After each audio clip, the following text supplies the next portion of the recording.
అణుబాంబుల విధ్వంసాన్ని తట్టుకొని నిలబడింది. టెక్నాలజీతో ప్రపంచాన్ని తన వైపు చూసేలా చేసుకుంది. సూపర్ ఫాస్ట్ రైళ్లతో రవాణా రంగాన్ని శాసించింది. అలాంటి గ్లోబల్ సూపర్ పవర్ జపాన్ ఇప్పుడు ప్రపంచం ముందు తలవంచక తప్పని పరిస్థితులను ఎదుర్కొంటుంది. చైనా, రష్యా, ఉత్తర కొరియా దేశాలు సరిహద్దుల్లో యుద్ధ భయాలను సృష్టిస్తుంటే ధైర్యంగా నిలబడుతోంది టోక్యో.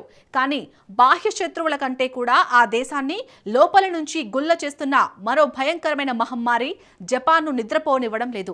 జపాన్ వెంటాడుతున్న భయం ఏంటి? జపాన్లో జనాభా ఎందుకు తగ్గిపోతుంది? జపాన్ దేశం అంతరించిపోవడం ఖాయమా? Watch story. జపాన్ వణికిస్తున్న అసలు సమస్య ఏంటి?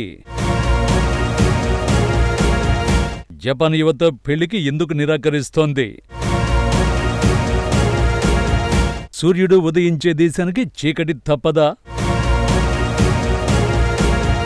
ఇటీవల జపాన్ 3 దేశాలు చుట్టుముడుతున్నాయి. ఒకవైపు డ్రాగన్ కంట్రీ ఈ తూర్పు ఆసియా దేశాన్ని వణికిస్తోంది. జపాన్ సమీపంలోని సముద్ర జలాల్లో పెద్ద ఎత్తున సైనిక విన్యాసాలు చేపడుతోంది. కమ్యూనిస్ట్ కంట్రీ తీరుపై జపాన్ ఆగ్రహాన్ని వ్యక్తం చేస్తోంది. తమ ప్రాదేశిక జలాల్లో సైనిక విన్యాసాలు చేపడితే ఊరుకునేది లేదని హెచ్చరిస్తోంది. కానీ డ్రాగన్ కంట్రీ మాత్రం జపాన్ హెచ్చరికలు బేఖాతరు చేస్తోంది. తాము అంతర్జాతీయ జలాల్లో సైనిక విన్యాసాలు నిర్వహించామని బీజింగ్ వాదిస్తోంది. మరోవైపు ఉత్తర కొరియా అధ్యక్షుడు కిమ్ జోంగ్ ఉన్ నిత్యం క్షిపణుల ప్రయోగాలతో జపాన్ను వణికిస్తున్నాడు. టోక్యోను బెదిరించడమే లక్ష్యమన్నట్టుగా కిమ్ వ్యవహరిస్తున్నాడు.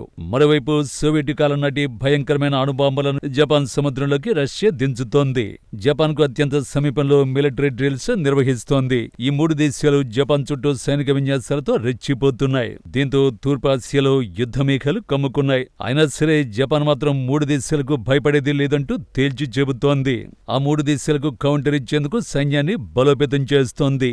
రక్షణ బడ్జెట్ పెంచుతోంది. కానీ ఈ 3 దేశాల కంటే జపాన్ మరొక సమస్య తీవ్రంగా భయపెడుతోంది.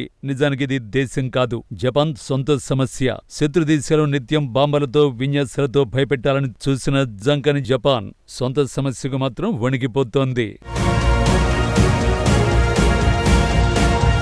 జపాన్ను ఘోరంగా భయపెడుతున్న సమస్య జనాభా సంక్షోభం. ప్రపంచంలోనే అత్యంత ఘోరమైన 2 అణుబాంబు దాడుల్ని జపాన్ చవిచూసింది. వాటిని తట్టుకుని నిలబడగలిగింది. సాంకేతిక రంగంలో ప్రపంచానికి జపాన్ మార్గదర్శిగా నిలిచింది. ఆవిష్కరణలో ఒకప్పుడు గ్లోబల్ టైటాన్ గా పేరు పొందింది. ఎలక్ట్రానిక్స్ వాహనాల తయారీలో అంతర్జాతీయ ఖ్యాతిని గడించింది.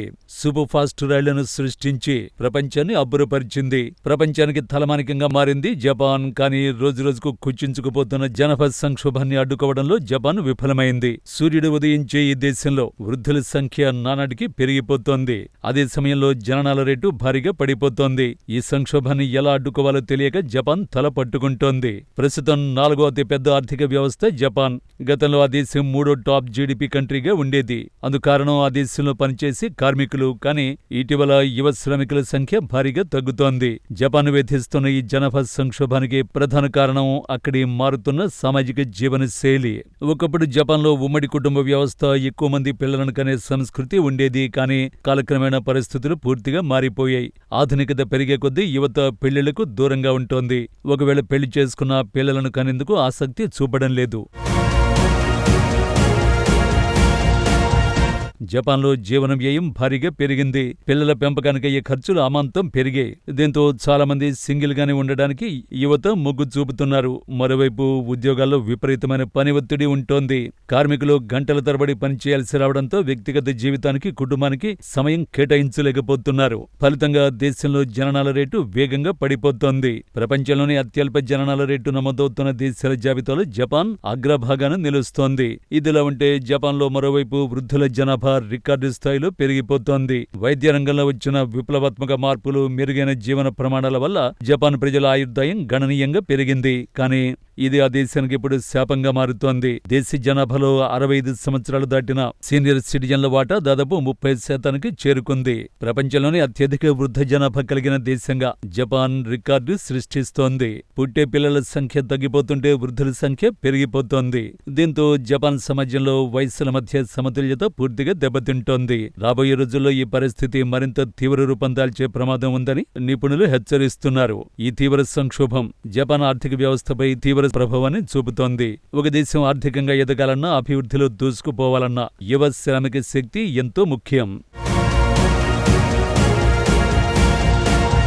కానీ జపాన్లో ఫ్యాక్టరీలు నడపడానికి, సేవలు అందించడానికి తగినంత మంది యువ కార్మికులు దొరకని పరిస్థితి ఏర్పడింది. అనేక కంపెనీలు ఉద్యోగుల కొరతతో మూతపడే దశకు చేరుకున్నాయి. వృద్ధుల పెన్షన్లు, వారి ఆరోగ్య సంరక్షణ కోసం ప్రభుత్వంపై ఆర్థిక భారం విపరీతంగా పెరిగిపోతోంది. యువత సంఖ్య తగ్గిపోవడంతో పన్నుల రూపంలో ప్రభుత్వానికి వచ్చే ఆదాయం కూడా గణనీయంగా పడిపోతోంది. దీంతో 4వ అతిపెద్ద ఆర్థిక వ్యవస్థగా ఉన్న జపాన్ భవిష్యత్తు ఇప్పుడు ప్రశ్నార్థకంగా మారుతోంది. ఈ గడ్డు పరిస్థితిని ఎదుర్కొనేందుకు జపాన్ ప్రభుత్వం రకరకాల ప్రయత్నాలు చేస్తోంది.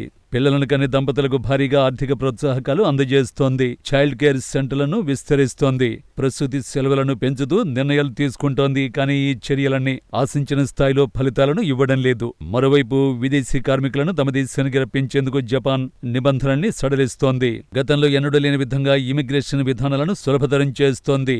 ఇతర దేశాల నుంచి యువతను ఆహ్వానిస్తోంది. అయితే కఠినమైన సంస్కృతి, భాషా సమస్యల కారణంగా విదేశీయులు కూడా అక్కడ స్థిరపడేందుకు వెనుకంజ వేస్తున్నారు. ఈ సమస్యను సమూలంగా పరిష్కరించకపోతే జపాన్ తన ఉనికిని కోల్పోయే ప్రమాదం ఉందనే ఆందోళన వ్యక్తమవుతోంది. శత్రుదేశాలు సరిహద్దుల కవ్వింపు చర్యలకు పాల్పడినా, యుద్ధమేఘాలు కమ్ముకున్నా ధైర్యంగా ఎదురు నిలబడగలదు జపాన్.